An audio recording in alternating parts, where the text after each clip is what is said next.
Nothing like a good cup of coffee. Does my setup look artistic enough? There. Because we want to look like we have a perfect little artist life, even if I don't. You should see my garden for proof. It's a mess.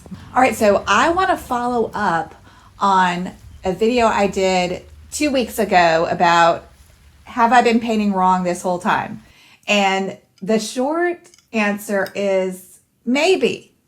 And so I got a lot of comments in my comment section about, well, what exactly is staining paint? Can you go more in depth in that? There's a zillion paints out there and all of them are more or less staining. So you have to do your own test, but it's really easy to see how all you have to do is paint a glaze of about milk consistency. If you haven't watched my milk tea cream consistency, paint consistency video yet, and you don't have any idea what I'm talking about, be sure to go watch this video here. I will link videos here for you to watch, and it will not take you out of this video. It will just queue it up for you to watch later, and that helps you, but it also helps me because the more you watch my videos, the more the YouTube algorithm thinks I'm so awesome, and I will link other videos as we go through this video that you can queue up to watch to your heart's content. And I promise all my videos are packed with so much information. To check whether your paint is staining, meaning when you paint it on about milk consistency, let it completely dry, and then take a scrubber or a miracle eraser or whatever you like to use to lift out paint, let it completely dry, and then go in with, I like to use stiff scrubbers by Royal and Langnickel. I have a whole video about scrubbers and why I love them so much. I'll link it here. Be sure to watch it. It's so good. But you can use a scrubber or a magic eraser, a miracle magic eraser. If you don't know what that is, you need to go watch all my hacks videos.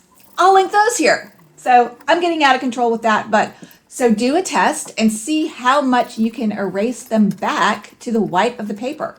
If you have phthalo blue in your palette, go do this test with phthalo blue. And that is the most staining paint that I can think of that I've ever worked with. Phthalo blue, sap green, most reds, like I think Windsor red is pretty staining. I don't think the quinacridones are, surprisingly enough. But so the staining paints can be thought of as like acting more like ink. And the non-staining, super non-staining paints like ultramarine blue is the one that comes to mind. And most of them are in the middle. They're kind of staining and kind of not staining. So, you know, it's a continuum. If you have French ultramarine or cobalt blue, paint that on and do the same test and scrub it back and see how much whiter you can scrub back to the white of the paper. Not perfectly probably, but pretty darn close. And that will tell you how staining your paint is. So what is the difference between how staining paint and non-staining paint work when you paint them in a painting? Think of it in terms of painting with ink versus chalk. Very beautiful chalk, but chalk nonetheless. And so a staining paint will act like ink, and you paint it down and it will be really strong and saturated and full and lush. And you need to add a lot of water to it to make it look lighter. And like phthalo blue, I hardly ever use it because it completely takes over my palette when I use phthalo blue, and I am clumsy. I get it on my hands, I get it on my palette everywhere where I don't want it. I end up splotching it on my painting and then I can't get it up, and I am out of control with phthalo blue. So I don't use it a lot. I am using it in a new painting I'm doing. Should I show you what I'm doing? I'm excited about this painting. I'm doing it for my, I don't know why I'm clapping so much, but Art Radar. I'm not finding it. So this is not done, but it's horses running through water. And I actually used a lot of phthalo blue because I want them to have some wow factor, like just really watery. So when you paint with staining paint, it doesn't take much. And so you can use a lot of water in it and it will look super transparent. But here's the catch. After I made that video about, am I painting all wrong? I had that question in my mind as I studied more, as I read more books. Charles Reed, in particular, who is a very transparent painter that I like his style. It looks like it's glowing from within like watercolor should, in my opinion, which my paintings look like oil paintings. So I'm trying to learn, how do I get that style? I noticed Charles Reed actually uses a lot of cobalt blue and ultramarine blue in his work. So what gives? Because those are very non-staining paint. So I think the trick that he uses is he just uses it in a fresh style.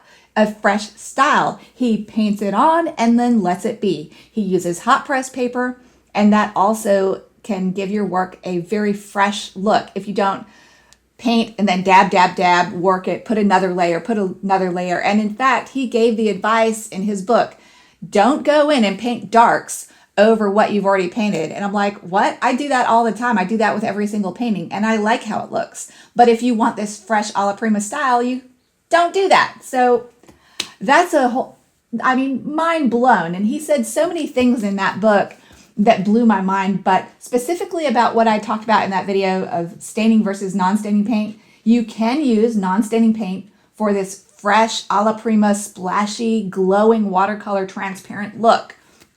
The trick is, I think, is to paint in a more a la Prima style, meaning you get the paint on and then you leave it alone and you don't mess with it and you don't put a bunch of layers, which a lot of watercolor artists work in many, many layers. But if you want this fresh, splashy, like, oh, I just splash this out the end of my brush and it's just, I paint like this all the time look, like it's effortless. That's the kind of look I'm looking for. I don't know if I'm even making sense, but it's just where I'm wanting my work to go, which I achieved that. I was so happy about it. And this is actually looking pretty good, even though I'm painting this on cold press. But I do like how it's looking. It's looking really dreamy in the background. And I will be sharing this process up to this point, at least, with my Patreon students. If you want to check out my style of painting and my tutorial style of painting for my start to finish paintings, you can go watch rachelstudio.com/beginnerbunny tutorial to kind of give you a feel for how my tutorials are and see if you would like to join. You can also join my Patreon for a week for free at the $8 level. Right now, I'm running that special. So go check out my Patreon for free. And also, if you join for a year, you get critiques, more in-depth critiques of your work. But you can get free mini critiques of your work by me or other people in my group on my Facebook group, facebook.com, Rachel's Watercolor Workshop. So go join that for completely free. So I got a lot of good free stuff. I want to try to learn this more a la Prima style like I did in this painting that was heavily influenced by Dean Krauser. I will link that video I did 2 weeks ago here if you didn't see that.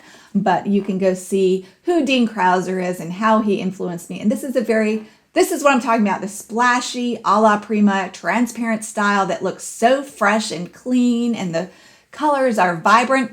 So I think here are the tricks that I'm learning on my journey for where I want to go with this style. I'll be doing my other styles too for students. And in fact, I want to talk about style, finding your style, and is that even important? I want to do a whole video on that. Would that interest you? If it would, leave a comment below. Leave a comment below anyway and let me know what you liked about this video. What would you like to see in the future?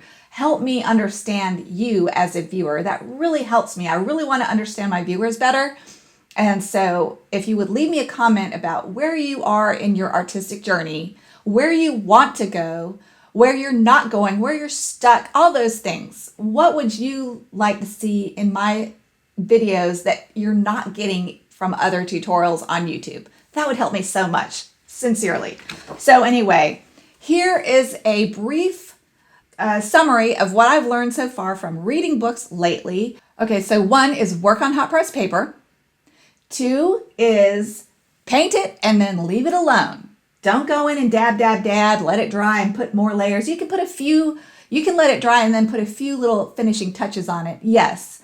But don't be overworking your painting once you get this done. If you're wanting to work in this style, that's not true for other styles of watercolor painting. Like my oil paintings, they do take a lot of adjusting and softening and layering and glazes. I did a really good video lately too about glazes and how you can really use them to do so many things to fix so many problems in your painting. And I will link that here. But you can use staining and non-staining paints both. The trick is just to get them down, use plenty of water, but also plenty of pigment too. So juicy. I would think of in terms of using milk consistency paint, But here and there you want to add a little bit more water to make it look even more ethereal. Another thing is to have variety of edges. Here's a lost edge right here, and then have some hard edges. And Charles Reed also talks about that. He talks about how he aims in his work to have half hard edges and half soft edges or disappearing edges. And I think that's great.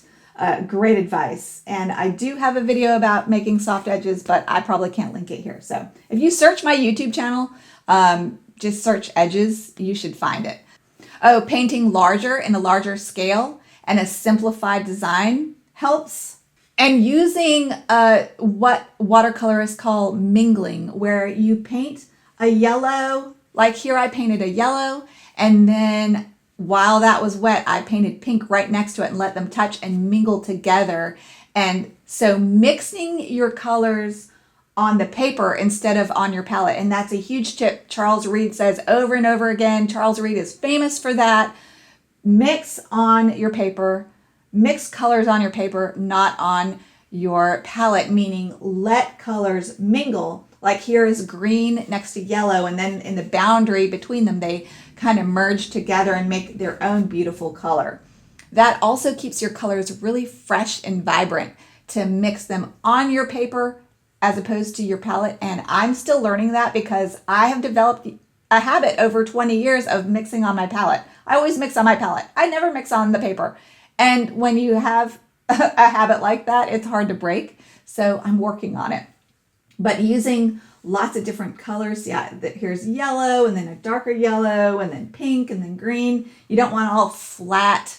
You don't want all flat colors. You want lights, mediums, and darks in your subject, and grays. You also want grays. If you go look at Dean Krauser's butterflies, they're so beautiful and they seem to pulsate with their color.